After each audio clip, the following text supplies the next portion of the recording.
আমি আপোনালোকৰ ডকুমেণ্ট ভেৰিফিকেশ্যনৰ কাম শেষ কৰিম মে' মাহৰ পৰা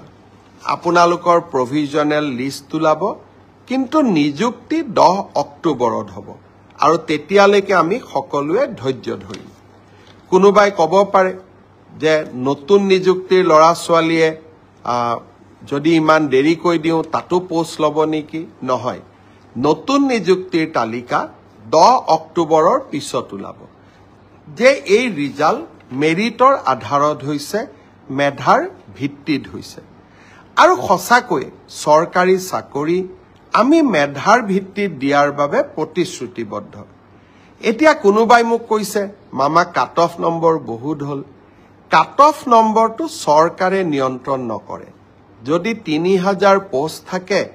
আমি 2জন কৰি বা 3জন কৰি উত্তীৰ্ণ প্ৰাৰ্থীক মাতো 3000 পূৰণ 2 3000 পূৰণ 3 9000 মেৰিট মতে 9000 নম্বৰটো আহি যোৱাৰ লগে লগে 9000 নম্বৰ লাভ কৰা ব্যক্তিজনৰ যিটো নম্বৰ সেইটোৱে কাট অফলৈকে ৰূপান্তৰিত হয় কাট অফ কোনেও বনাই নিদিয়ে কাট অফ ছাত্ৰ ছাত্ৰীসকলৰ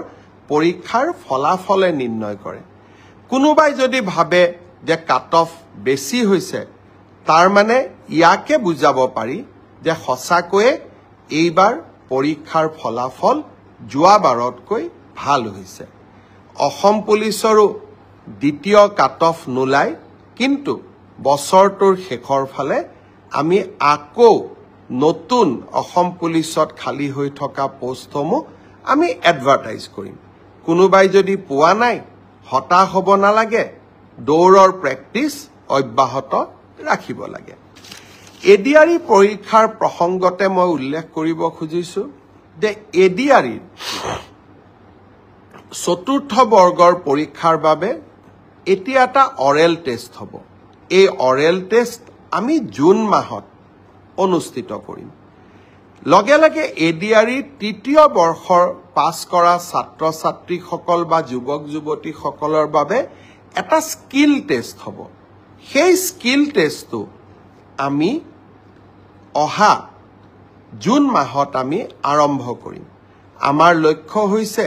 যাতে এডিআৰইৰ নিযুক্তিও আমি 10 অক্টোবৰত দিব পাৰো আৰু নৱেম্বৰ ডিসেম্বৰ জানুৱাৰীৰ ভিতৰত